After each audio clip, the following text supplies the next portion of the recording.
The ongoing debate surrounding the storage of gold reserves by the Central Bank of West African States in France has sparked a critical conversation about Africa's economic sovereignty. A presidential candidate in Benin's upcoming 2026 election and an insightful economic analyst, Bertin Covey, has articulated a compelling argument for the urgent need to repatriate these valuable resources. According to Covey, the decision to keep such significant gold reserves abroad reflects a troubling lack of political courage and vision. Covey stressed that this issue goes beyond simple logistics. It represents a larger narrative of dependency that has affected African nations since colonial times. By keeping gold reserves outside the continent, African countries unintentionally strengthen their resilience on foreign powers, which hinders their capacity to utilize their own resources for national development. This isn't merely a practical decision, it signifies our dependence, he remarked, pointing out the psychological and economic consequences of such actions.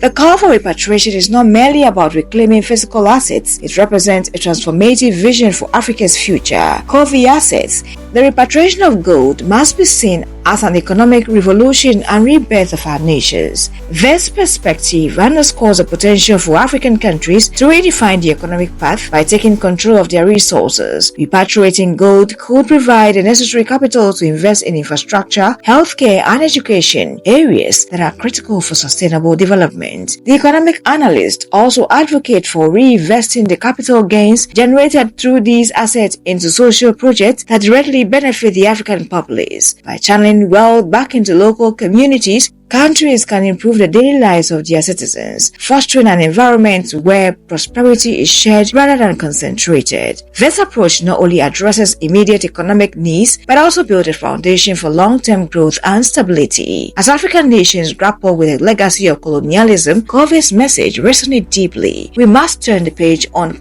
post-colonial complex and build the Africa we deserve, free and prosperous. This call to action is not just a plea for change, it is a rallying cry for unity amongst African nations to reclaim their resources and assert their independence on the global stage. The repatriation of gold and other minerals is not merely an economic necessity, it is a moral imperative. It represents an opportunity for African countries to break free from the historical shackles and chart their own destinies. With strategic planning and collective action, Africa can harness its rich mineral wealth to create a future that reflects its potential, one that is self-sufficient, resilient, and prosperous. As discussions around these critical issues continue, it is essential for African leaders, policymakers, and citizens to engage in dialogue about the implications of resource management. The time has come for Africa to reclaim its gold and in doing so, reclaim its future.